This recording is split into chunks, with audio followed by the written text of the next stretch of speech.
வணக்கம் and welcome to ஆன்ச் home bakes. நாங்கள் வந்து வர்க்கலாவுக்கு ஒரு ட்ரிப் போனோம். அதை பற்றி இந்த வீடியோவில் நான் வந்து சீரீஸ் மாதிரி பிளான் பண்ணியிருக்கேன். டே 1, டே 2, டே 3ன்னு. இன்றைக்கி நம்ம பார்க்க போகிறது நாங்கள் கிளம்புன அன்னையிலேருந்து, அதாவது மொதல் நாள் நைட்லேருந்து இந்த டே 1 வரைக்கும். கேரளாவில் வர்க்கலான்ற ஒரு டூரிஸ்ட் பிளேஸ் இருக்குது. ஸோ அங்கே வந்து கிளிஃப் பீச்லாம் இருக்கும். நம்ம நார்மலான பீச்சஸ் பார்த்துருப்போம். வந்து கிளிஃப் பீச் வந்து நல்லாயிருக்கும்னு சொல்லியிருந்தாங்க. சரி, அதனால் ஒரு ட்ரிப் பிளான் பண்ணி வர்க்கலாக்கு போகலாம் அப்படின்னு சொல்லிட்டு தான் கிளம்பியிருந்தோம். இந்த ட்ரெயின் வந்து சென்ட்ரலில் இருந்தது. இது வந்து சேலம், ஈரோடு, கோயம்புத்தூர், அப்படியே பாலக்காடு, எர்ணாகுளம் அந்த வழியாக அப்படியே வந்துட்டு வர்க்கலா சிவகிரிக்கே போயிடும். நம்ம ஸ்டேஷனில் இருந்தே நம்ம ரூம் வந்து ஒரு 10 மினிட்ஸ் தான். ஸோ அதனால் நாங்கள் வந்து ட்ரிவாண்ட்ரம் போகிற ட்ரெயின் வந்து சூஸ் பண்ணியிருந்தோம். ஸோ இது போகிற வழியில் நம்ம வர்க்கலாவில் இறங்கிடலாம். அதுக்கப்புறம் அது வந்து ட்ரிவாண்ட்ரம் போயிடும். ட்ரெயின் வந்து ஈவினிங் 7:40க்கே கிளம்புது. காலையில் வந்து 10:30 கிட்ட அங்கே வந்து ரீச் ஆகிட்டோம். கிட்டத்தட்ட ஒரு 14 hours to 15 hours வரைக்கும் ட்ராவல் இருந்தது. ஆனால் ட்ராவல் ரொம்ப நல்லாவே இருந்துச்சு. நைட்டு வந்து பெருசாக எதுவும் தெரியல. 7:30க்கு நாங்கள் கொஞ்சம் நேரம் அப்படியே உட்காந்துருந்துட்டு அதுக்கப்புறம் ஒரு 9:30 போல் சாப்பிட்டுட்டு ரெஸ்ட் எடுத்தாச்சு. மார்னிங் 7:30 to 10:30 வரைக்கும் 3 hours இருக்குது, எப்படி டைம் போகும் அப்படின்னு யோசிச்சுட்டே இருந்தோம். பட் ஆனால் அது ஒன்றும் பெருசாக தெரியல. ஃபுல்லாக க்ரீனரிஸ், தண்ணி, அப்புறம் குட்டி குட்டியாக அங்கங்கே வந்து ஹட்ஸ் மாதிரியான வீடுகள், இதெல்லாம் பார்க்குறதுக்கு ரொம்ப நல்லா இருந்தது. அப்படியே கேரளாவை ரசிச்சுட்டே கொஞ்சம் போய்கிட்டு இருந்தோம். இப்போ நம்ம வந்து ஸ்டேஷனுக்கு வந்து ரீச் ஆயாச்சு. இதுதான் வர்க்கலா சிவகிரி ஸ்டேஷன். இப்போ நம்ம வந்து மார்னிங் ஒரு 10:40 கிட்ட வந்து ரீச் ஆகிட்டோம் ஸ்டேஷனில். இந்த ட்ரெயின் வந்து இப்போ அடுத்தது ட்ரிவாண்ட்ரம் போகிற ட்ரெயின். இங்கேருந்து அது வந்து ட்ரிவாண்ட்ரம் கிளம்பியாச்சு. ஸோ நாங்கள் வந்து இங்கே இறங்கிட்டோம்.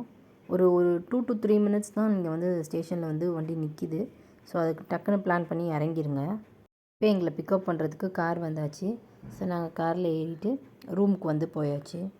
ரூம் வந்து 12 o'clock தான் செக்இன் ஆக்சுவலாக. ஏன்னா நாங்கள் பேசி வச்சுருந்ததுனால 12 o'clock கொடுத்துட்டாங்க. இதுதான் எங்களோட ரூம் டூர் வந்து இன்னொரு வீடியோவில் நான் வந்து டீட்டெயில்டாக போடுறேன். இந்த வீடியோவில் போட்டால் ஏற்கனவே கொஞ்சம் லென்த்தாக இருக்கிறதுனால நான் இன்னொரு வீடியோவில் போடுறேன். நாங்கள் ரெஃப்ரெஷ் ஆகிட்டு ஃபஸ்ட்டு வந்து ஜட்டாயு போகலான்னு பிளான் பண்ணோம். போகிற வழியிலேயே ஆடம்ஸ்னு ஒரு ஹோட்டல் இருந்தது. சும்மா ரேண்டமான ஒரு ஹோட்டல் தான். அங்கே போய்ட்டு மந்தி பிரியாணி ட்ரை பண்ணலான்னு சொல்லிட்டு சிக்கன் மந்தி வாங்கியிருந்தோம். ஒரு புலாவ் மாதிரி இருந்தது. நான் இது வரைக்கும் இதை டேஸ்ட் பண்ணதில்லை மந்தி. சரி, ஃபஸ்ட் டைம் ட்ரை பண்ணலான்னு தான் வாங்கினோம். நல்லா தான் இருந்தது. அங்கேருந்து நாங்கள் டேரெக்டாக ஜட்டாயு போயிட்டோம். ஜட்டாயுக்கு வர்க்கலாலேருந்து வர்றதுக்கு ஒரு 40 மினிட்ஸ் ஆகுது. ரோடெல்லாம் நல்லா தான் இருக்குது. 40 to 45 மினிட்ஸ்க்குள்ளே நம்ம வந்து ஜட்டாயு ரீச் ஆகிடலாம். ஸோ இதுதான் ஜட்டாயு எர்த் சென்டர். இங்கே வந்து டிக்கெட்டுக்கு வந்து நம்ம ஃபஸ்ட்டு போய் லைனில், சரியான கூட்டமாக தான் இருந்தது. லைனில் ஃபஸ்ட்டு நின்று டிக்கெட் எடுக்க வேண்டியது இருந்தது. 2 வேல போகலாம். ஒன்று வந்து பை வாக் போகலாம். வாக்கில் போகிறீங்க அப்படின்னா 325 rupees சார்ஜ் பண்ணுவாங்க. கிட்டத்தட்ட 850 ஸ்டெப்ஸ் இருக்குதுன்னு சொன்னாங்க. இல்லைனா கேபிள் கார்லையும் போகலாம். கேபிள் காரில் எக்ஸ்ட்ரா வந்து 230 சம்திங் வந்து பே பண்ணுற மாதிரி இருந்தது. அது வந்து திருப்பி நீங்கள் மேலே போய் திருப்பி கேபிள் காருக்கு தனியாகவே எடுக்கணும். மத்தியானமாக இருந்தது. நாங்கள் வந்துட்டு கேபிள் கார் தான் வந்து ப்ரிஃபர் பண்ணியிருந்தோம். கேபிள் காரில் வந்து ஏறிட்டு இப்போ நாங்கள் வந்து ஜட்டாயுக்கு போய்கிட்டு இருக்கோம். இங்கேயே வந்து இன்ஸ்ட்ரக்ஷன்ஸ் போட்டிருக்காங்க. கேபிள் கார் மூவிங்கில் நம்ம எந்திரிச்சு நிற்கக்கூடாது, டோர்ஸில் லீன் ஆகாதீங்க, அந்த மாதிரியான இன்ஸ்ட்ரக்ஷன்ஸ் போட்டிருக்காங்க. நல்லாவே ஆழமாக நல்லா ஸ்டீப்பாகவே இருந்தது மேலேருந்து பார்க்குறதுக்கு. பக்கத்துலேயே ஒரு ஹெலிபேட் கூட இருந்தது. அதோட சர்வீஸும் முன்னாடி இருந்து தான், பட் இப்போ வந்து அதை நிறுத்தி வச்சுருக்கிறதா சொன்னாங்க. கேபிள் கார் வந்து ரொம்ப நல்லா இருந்தது. அந்த எக்ஸ்பீரியன்ஸ் வந்து கொஞ்சம் நல்லா இருந்தது. போகும்போதே ஹாஃப்வேலே நமக்கு வந்துட்டு ஜட்டாயு வந்து லைட்டாக தெரியுது. இந்த மேலே தெரியுது பார்த்தீங்களா, அங்கே வந்து தெரியுது. ஸோ அதை பார்த்துக்கிட்டே போகிற மாதிரி இருந்தது. நல்லாவே ஒரு ஆழம். ஆனால் வந்துட்டு கேபிள் கார் வந்து ரொம்ப மெதுவாக தான் போய்கிட்டு இருந்தது. ரொம்ப ஒன்றும் ஃபாஸ்ட்டாக பயமாக அப்படிலாம் இல்லை. எல்லாமே பக்கத்தில் போகிற மாதிரி இருக்குது. பார்க்குறதுக்கு இடிச்சிருமோன்ற மாதிரி இருந்தது. பட் எந்த பயமும் இல்லை. கரெக்டாக பிளான் பண்ணி கரெக்டாக கொண்டுட்டு போய் விட்டுட்டாங்க. இந்த கேபிள் காரில் வந்துட்டு ஒரு 6 to 7 மெம்பர்ஸ் கிட்டே உட்காரலாம். எங்கள் கூட வந்து நாங்கள் ஒரு 5 மெம்பர்ஸ் மொத்தமாக போனோம் அந்த கேபிள் காரில். டக்குன்னு வரும்போதே ஏறுற மாதிரி இருக்குது. அதனால் எத்தனை பேர் அதில் வந்து ஏறுறாங்களோ 5, 6 அப்படின்ற மாதிரி ஏற்றிடுறாங்க. எய்த்தாக்கில் ஒரு தமிழ் பீப்புள் இருந்தாங்க. அவங்கள நீங்கள் எந்த ஊர் என்ன ஏதுன்னு கேட்டுட்டு பேசிகிட்டே போனோம். கொஞ்சம் நல்லா தான் இருந்தது. நம்ம ஊருக்காரங்க தமிழ் பேசுகிறாங்க, அப்படி பார்க்கும் போதே நல்லா இருந்தது. ஸோ நாங்கள் இப்போ ஜட்டாயு மேலே வந்து ரீச் ஆகிட்டோம். இதுதான் இந்த ஜட்டாயு பேர்ட். இதுக்கு வந்து ஒரு ஹிஸ்ட்ரி சொல்கிறாங்க. இது என்னென்னா, ராவணன் சீதையை தூக்கிட்டு போகும்போது அந்த ஜட்டாயுன்ற பறவை வந்து காப்பாற்றுறதுக்காக வந்து தான். அப்போ அவங்க வந்து ஒரு ரெக்கையை வெட்டிட்டாங்களாம். ஸோ மேலேருந்து அது கீழே விழுந்தது. அப்படியே அப்சைட் டவுனாகவே கிடக்குது. ஒரு பக்கம் மட்டும் ரெக்கை வந்து சைடு வரைக்கும் ஃபுல்லாக இருக்குது, ஒரு பக்கம் ரெக்கை இல்லாமல் கால் ரெண்டும் மேலே தூக்குன மாதிரி ஒரு ஸ்கல்ப்சர். இது எக்ஸாக்டாக வந்து இந்த இடத்துல தான் விழுந்ததாக சொல்கிறாங்க. அந்த பறவை வந்து இந்த இடத்துல விழுந்ததாகவும் அதனால வந்து அதோடைய ஞாபகார்த்தமாக இந்த இடத்துல வந்து அதை வடிவமைச்சிருக்கதாகவும் சொன்னாங்க. இது பார்க்குறதுக்கு ரொம்ப பிரம்மாண்டமாக ரொம்ப அழகாக இருந்தது. அது வந்து ஒரு மாதிரி நேரில் பார்க்குறதுக்கு அப்படி செமையாக இருந்துச்சு அந்த இடம். அந்த இடத்துல எழுதியும் வச்சுருந்தாங்க, இட் இஸ் டெடிகேட்டட் டு உமன்ஸ்னு. ஸோ வந்து அந்த இடமே ஒரு மாதிரி ஒரு நல்ல ஒரு வைப்பில் இருந்தது. சுற்றி பார்க்குறதுக்கும் ரொம்ப ஆழமாக, இது ரொம்ப ஹைட்டில் அங்கேருந்து பார்க்குறதுக்கு ரொம்ப ரொம்ப அழகாக இருந்தது இந்த இடமே. நல்ல காற்று. அந்த நாங்கள் போனது கிட்டத்தட்ட ஒரு 3:30 அந்த மாதிரி டைம். இறங்கும் போது 5 o'clock மேலே ஆயிடுச்சு. அந்த ஈவினிங் டைமில் அந்த சன் செட் ஆகிற டைமில் ஒரு மாதிரி ஒரு கூலிங்கான காற்று எல்லாத்தோடையும் சேர்த்து அந்த இடம் பார்க்குறதுக்கு ரொம்ப ரம்மியமாக இருந்தது. மேலே வந்து ஒரு ராமர் கோயிலும் இருந்தது. அங்கே வந்து ராமர் வந்து பார்த்தோம், அந்த கோயிலில் வந்து பார்த்தோம். பட் வந்து ஃபோட்டோஸ் வீடியோஸ் நாட் அலவுட்னு போட்டிருந்தாங்க. ஸோ நான் அதனால் அங்கே எதுவுமே கேப்சர் பண்ண முடியல. பக்கத்துலேயே வந்து ராமர் பாதம் இருந்தது. இங்கே வந்து ராமர் வந்ததாகவும் அவங்களுடைய பாதம் வந்து அதில் இருக்கிறதாகவும் சொல்லியிருந்தாங்க. மேலே வந்து ஒரு அந்த கண்ணாடி கீழே வந்து அந்த பாதம் இருக்குது. மேலே வந்து அதை வரைஞ்சும் வச்சுருந்தாங்க. காலும் விரலும் சேர்த்தே வரைஞ்சிருந்தாங்க. கிட்டத்தட்ட உள்ளே வந்து ஒரு மால் மாதிரியே இருந்தது. அழகாக செட் பண்ணி வச்சுருந்தாங்க.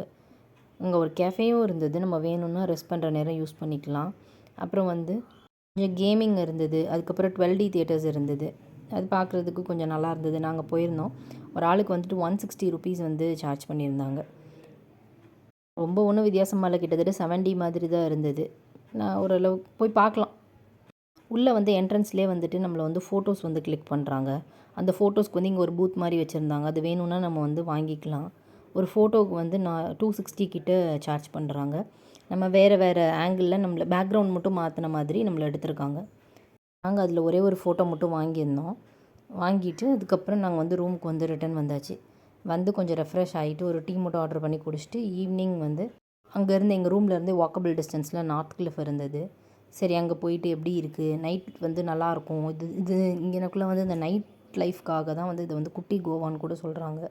சரி அந்த நைட் லைஃப் இங்கே எப்படி இருக்குது அப்படின்னு பார்த்துட்டு வரலான்னு சொல்லிட்டு ஒரு 7:30 அந்த மாதிரி வந்திருந்தோம். பட் அங்கே கோவாவில் விடியவே நல்லா இருந்த மாதிரி இருந்தது. இங்கே வந்து ஒரு 10:30 11க்கு க்ளோஸ் பண்ணிடுறாங்க. நாங்கள் ஒரு 9:30க்குலாம் இங்கேருந்து கிளம்பிட்டோம். பார்க்குறதுக்கு பீச்சில் இந்த சைடில் லெஃப்ட் சைடில் வந்து கிளிஃப் வந்து இருக்குது. கிளிஃபுக்கு கீழே வந்து பீச் இருக்குது. பீச் வந்து நைட் டைமில் அஃப்கோர்ஸ் ஒன்றுமே தெரியலை. பட் அந்த அலை சத்தம் காற்று அது எல்லாமே நல்லா இருந்தது. இது கூட இந்த லைட்டிங்ஸும் எல்லாமே பார்க்கும்போது எல்லா கடையிலையுமே லைட்டிங்ஸ் எல்லாம் போட்டிருந்தாங்க. ஸோ அங்கே வந்து பார்க்குறதுக்கு நல்லா இருந்தது இந்த இடம். ஃபுல்லாக பார்ட்டிஸ் அந்த மாதிரி இருந்தது. எல்லாம் ஒரு பக்கம் பாட்டு பாடிக்கிட்டு ஃபுல்லாக ஃபாரினர்ஸாக உட்காந்துட்டு இருந்தாங்க. சும்மா அப்படியே நம்ம பார்த்துட்டு போகலாம். நிறைய ஷாப்ஸ் இருந்தது. நிறைய வாங்கணுன்னா வாங்கலாம். பட் ஆனால் ரொம்ப ரொம்ப காஸ்ட்லியாக இருந்தது இங்கே எல்லா ஷாப்ஸுமே. மெயினாக இங்கே வந்து என்ன இருந்ததுன்னா பேக்ஸ், அப்புறம் வெஸ்டர்ன் வியர்ஸ், அப்புறம் வந்து சாப்பிட்றதுக்கு நிறைய கடைகள் இருந்தது. கெஃபே மாதிரி நிறைய இருந்தது. அப்படியே இந்த கிளிஃபில் ஒரு எண்டுலேருந்து இன்னொரு எண்டு வரைக்கும் அப்படின்னு நாங்கள் நடந்து ஃபுல்லாக போய் எக்ஸ்ப்ளோர் பண்ணிட்டு அதுக்கப்புறம் தான் வந்தோம். ஆனால் நல்லா இருந்தது. போகும்போதே ஒரு ஐஸ்கிரீம் வாங்கிட்டு அங்கே வந்து பாஸ்கின் ராபின்ஸ் இருந்தது. அஃப்கோர்ஸ் உங்களுக்கு தெரியும் அங்கே ஐஸ்கிரீம் நல்லாயிருக்கும்னு.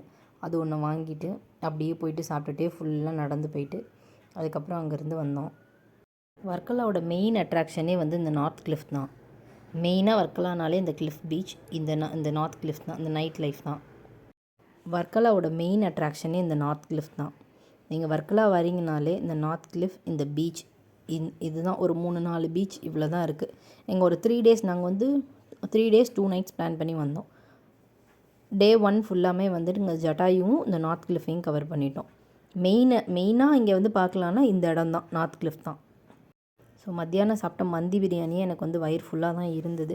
சரி அதனால நான் ஏதாவது லைட்டாக சாப்பிட்டு போயிடலாம் அப்படின்னு சொல்லிட்டு பட்டர் ரொட்டி, பட்டர் நான், பட்டர் சிக்கன் ஆர்டர் பண்ணியிருந்தோம். இது வந்து எங்களுக்கு மொத்தமாக வந்து ஒரு 480 கிட்ட வந்தது. டேஸ்ட் வந்து ஓகே, நல்லா தான் இருந்துச்சு. ஸோ நாங்கள் அங்கே சாப்பிட்டு முடிச்சுட்டு மறுபடியும் கொஞ்சம் தூரம், ஏன்னா இது வந்து நடுவில் இருந்தது இந்த கேஃபே வந்து கொஞ்சம். அதுக்கப்புறம் மறுபடியும் அங்கேருந்து திருப்பியும் நாங்கள் எங்கள் ரூமுக்கு வர்ற வரைக்கும் அப்படியே நடந்து மறுபடியும் எல்லா கடையுமே பார்த்துட்டே தான் வந்துட்டு இருந்தோம். அங்கேயே நிறைய வந்து சீ ஃபுட் கடைகளும் இருந்தது. சரி நம்ம அடுத்தடுத்த நாள் எக்ஸ்ப்ளோர் பண்ணிக்கலாம் அப்படின்ட்டு நாங்கள் வந்து அன்றைக்கி வந்து அதை மட்டும் ட்ரை பண்ணிவிட்டு நாங்கள் வந்துட்டோம். லைவ் கவுண்டர்ஸ் மாதிரி இருந்தது. ஃபிஷ்ஷஸ், ப்ரான்ஸ், லாப்ஸ்டர், கிராப் எல்லாமே வந்துட்டு வெளியிலே வந்து நம்மளுக்கு வந்து டிஸ்ப்ளே பண்ணியிருந்தாங்க. நம்மளுக்கு என்ன ஃபிஷ் வேணும், என்ன மாதிரியான கிராப், ப்ரான்ஸ், கிங் ப்ரான்ஸ் இருந்தது, டைகர் ப்ரான்ஸ் இருந்தது. என்ன மாதிரியான ஃபுட் நமக்கு வேணுமோ அதை நம்ம சூஸ் பண்ணி அவங்கக்கிட்ட கொடுத்தோம்னா அவங்க குக் பண்ணி நமக்கு சர்வ் பண்ணிடுவாங்க. ஸோ இதுதான் வந்துட்டு டே 1 உடைய இது. டே 2வோட வீடியோவும் ரொம்ப இன்ட்ரெஸ்டிங்காக இருக்கும். நாங்கள் அன்றைக்கி வந்து ட்ரிவாண்ட்ரம் போயிருந்தோம், நிறைய பிளேசஸ் கவர் பண்ணியிருந்தோம். ஸோ கண்டிப்பாக டே 2வும் பாருங்கள், நான் நெக்ஸ்ட் வீடியோவில் அப்லோட் பண்ணுறேன். தேங்க்யூ ஃபார் வாட்சிங். நம்ம சேனலை சப்ஸ்கிரைப் பண்ணுங்கள், லைக், ஷேர் அண்ட் கமெண்ட் பண்ணுங்கள்.